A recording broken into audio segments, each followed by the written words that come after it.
Assalamualaikum warahmatullahi wabarakatuh. Selamat siang dan salam sejahtera untuk kita semua. Perkenalkan kami dari kelompok 5, K2 akan mempresentasikan hasil kajian yang berjudul Perbandingan Metode Optimasi Koordinat Descent dan Stokastik Gradient Descent pada regresi Lasso kasus TBC di Jawa Barat tahun 2022.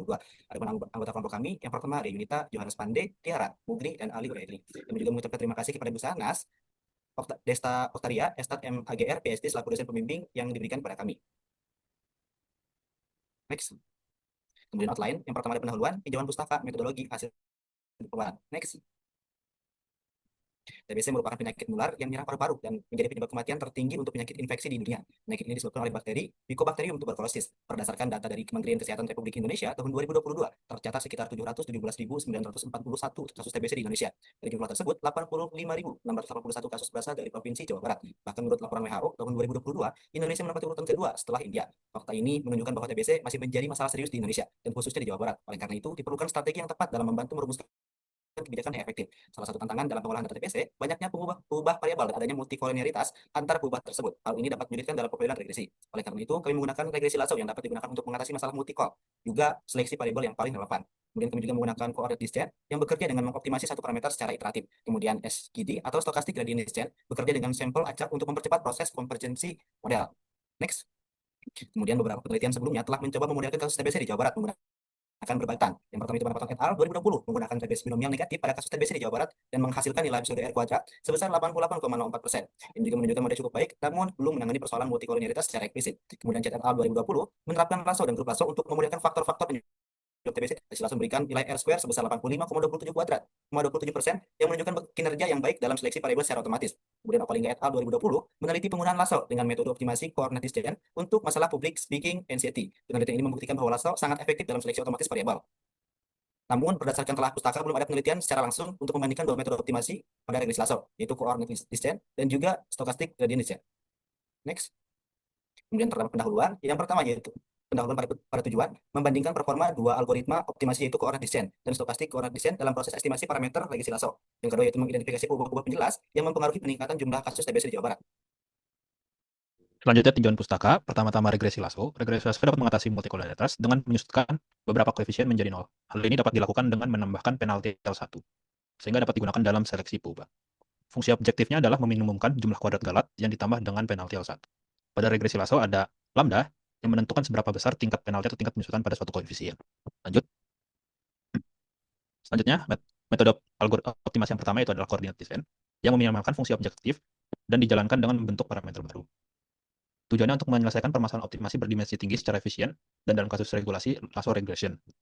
Coordinate descent bekerja dengan mengoptimalkan salah satu peubah dan yang peubah lain itu konstan. Jika peubah itu sudah optimal, baru dilanjutkan ke peubah yang lain.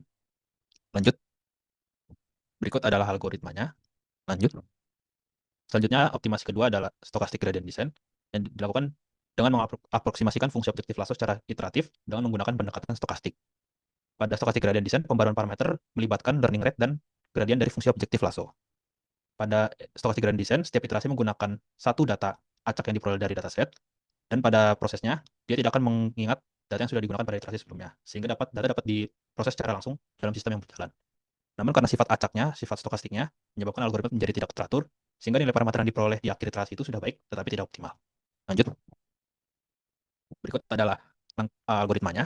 Pada penelitian ini menggunakan 4 hyperparameter tuning, yaitu parameter penyusutan atau lambda, learning rate, jumlah iterasi, dan skema learning rate. Untuk skema learning rate ada dua. Pertama, learning rate konstan atau learning rate-nya itu selalu sama tiap iterasi. Dan kedua, learning rate inverse scaling atau tiap iterasi itu learning rate-nya menurun. Lanjut. Berikut lanjutannya. Lanjut.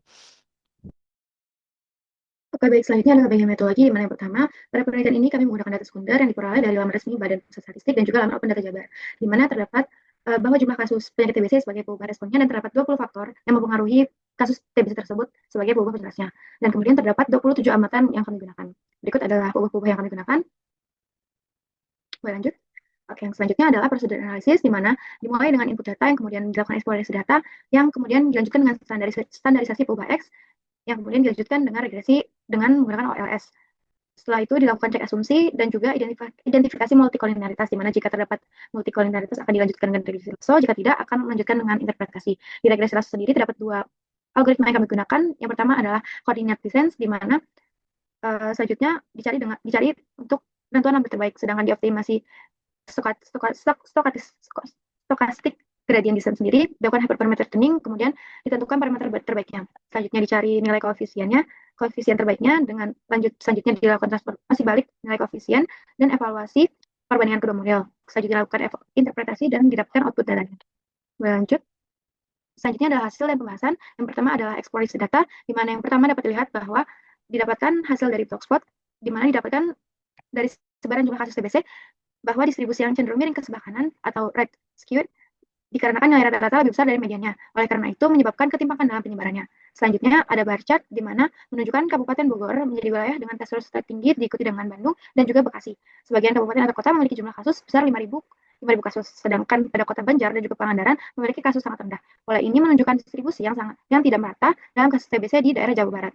Lalu yang ketiga adalah hasil matrik korelasi yang menunjukkan korelasi yang sangat kuat antara perubahan penjelas sehingga terdapat indikasi multikoordinalitas yang kuat. Dapat dilihat bahwa perubahan respon memiliki korelasi yang positif dengan perubahan penjelasnya kecuali pada perubahan X20 yaitu harapan nama sekolah. Boleh next. Selanjutnya adalah dilakukan regresi OLS atau regresi ordinary least square yang di mana terdapat banyak koefisien regresi yang tadinya berubah dari nilai korelasi sebelumnya yang disimpulkan bahwa adanya potensi masalah regresi OLS sehingga perlu pengujian asumsi dan juga pengecekan multikordinalitas. Next. Kemudian dilakukan uji asumsi sisaan.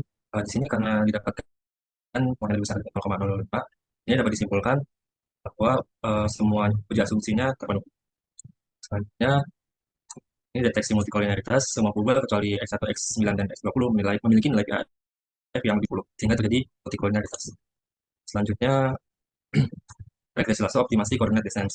Pemilihan parameter penalti atau lambda dilakukan melalui cross validation berdasarkan mean square error. Dapat nilai lambda diperoleh sebesar 150,894 dengan RMSE sebesar 808,421, lalu R square sebesar 90,5% dan adjusted R square sebesar 87,6%. Lalu di sini nilai koefisien regresi lasso sudah sesuai dengan nilai korelasi. Dan perubahan yang tersisa hanya 5 yang tidak sama, yaitu X3, X4, X13, X14, dan X15. Oke, hasil analisis selanjutnya yaitu dengan regresi lasso optimasi SCG, di mana di sini dilakukan 4 hyperparameter tuning yang digunakan, yaitu ada lambda, learning rate, skema learning rate, dan jumlah iterasi. Nah, hasil hyperparameter tuning yang digunakan dengan cross validation sebesar 10 pivot ini menghasilkan nilai base parameter terbaik dengan nilai lambda sebesar 209, learning rate 0,1, dan skema learning rate inverse scaling, yang artinya learning rate tersebut akan terus menerus seiring bertambahnya iterasi. Nah, jumlah iterasi yang digunakan juga ada 500 iterasi. Next. Hasil regresi lasso dengan SGD ini menghasilkan nilai lambda terbaik sebesar 209, yang artinya perubahan yang disusutkan dalam model tersebut cukup banyak karena nilai lambdanya sendiri lebih besar daripada model coordinate descent dengan nilai RMSE sebesar 819,48, R square 90,25%, dan adjusted R square sebesar 85,09%, di mana model ini sudah cukup baik. Selanjutnya, hasil model regresi lasso dengan SGD ini menyisakan perubahan sebanyak 7 perubahan, sehingga model yang berpengaruh dalam regresi lasso SGD ini ada model X3, X4, perubahan X3, X4, X6, X9, X13, X14, dan X17. Next, perbandingan modelnya diperoleh bahwa model regresi lasso dengan coordinate descent itu merupakan model terbaik karena memiliki adjusted R square yang paling tinggi, yaitu sebesar 87,6%, dan nilai RMSE yang paling rendah sebesar 808,421. Next. Interpretasinya itu dilakukan terhadap model terbaiknya, yaitu coordinate descent dengan 5 perubahan penjelas yang mempengaruhi, yaitu yang pertama ada jumlah puskesmas, di mana setiap penambahan satu puskesmas menyebabkan peningkatan dugaan rataan jumlah kasus TBC sebesar 37 orang. Hal ini juga sesuai dengan Banapon et al. Yang menyatakan bahwa hubungan antara jumlah puskesmas dengan jumlah kasus TBC itu berkorelasi positif. Terus ada setiap peningkatan satu tenaga medis juga menyebabkan peningkatan dugaan rataan jumlah kasus TBC sebesar 0,12 orang, di mana nilai ini merupakan nilai yang sangat kecil. Next. Selanjutnya, proyeksi penduduk juga berpengaruh, di mana setiap peningkatan nilai proyeksi penduduk sebesar 1.000 orang, ini menyebabkan peningkatan dugaan rataan jumlah kasus TBC sebesar 0,46 orang. Hal ini juga sesuai dengan Banapon et al. Yang menyatakan hubungan positif antara proyeksi penduduk dengan jumlah kasus TBC. Selanjutnya, setiap peningkatan 1 ton sampah per hari juga menyebabkan peningkatan dugaan rataan jumlah kasus TBC sebesar 2 orang, di mana hal ini juga sesuai dengan Aksmalia dan Mulasari yang menyatakan bahwa kondisi PPA yang tidak sesuai standar akan menimbulkan berbagai jenis penyakit. Salah satunya itu adalah tuberkulosis. Terakhir, itu peningkatan pengangguran juga mempengaruhi peningkatan jumlah kasus dugaan rataan jumlah kasus TBC sebesar 105 orang, di mana pengaruh ini cukup besar terhadap jumlah kasus TBC. Next. Jadi kemudian kesimpulan, pada model LASO dengan koordinat desain terbukti paling optimal dengan nilai RMSE sebesar 808,42 dan adjusted R-square sebesar 87,6%. Berdasarkan model LASO dengan algoritma koordinat desain, perubahan yang berpengaruh terhadap jumlah kasus TBC di Jawa Barat yaitu jumlah puskesmas, jumlah tenaga medis, jumlah sampah tempat pembuangan akhir, proyek penduduk, jumlah pengangguran terbuka. Next. Kemudian terdapat daftar pustaka sebagai bahan literatur dan terima kasih atas kesempatannya. Wassalamualaikum warahmatullahi wabarakatuh.